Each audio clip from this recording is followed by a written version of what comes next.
ધારી police વિભાગની special drive નશાકારક પદાર્થના વેચાણ, ટ્રાફિક નિયમ ભંગ અને રોમિયોગીરી સાથે કડક કાર્યવાહી। ધારી પોલીસે શહેરમાં નશાકારક પદાર્થોના ગેરકાયદેસર વેચાણ, ટ્રાફિક નિયમ ભંગ અને રોમિયોગીરી અટકાવવા માટે એક સ્પેશિયલ ડ્રાઈવનું આયોજન કર્યું હતું।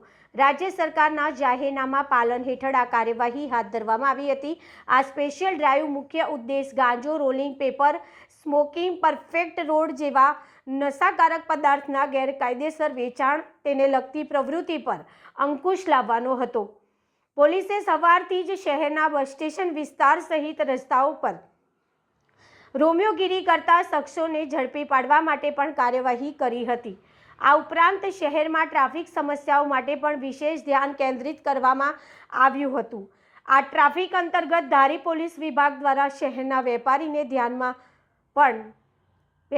ત્યાં પણ સઘન ચેકિંગ હાથ ધરવામાં આવ્યું હતું। ટ્રાફિક નિયમ ભંગ કરતા વાહનોને પણ ડિટેન કરવામાં આવ્યા હતા। Bureau report Damor વનરાજભાઈ, Amreli.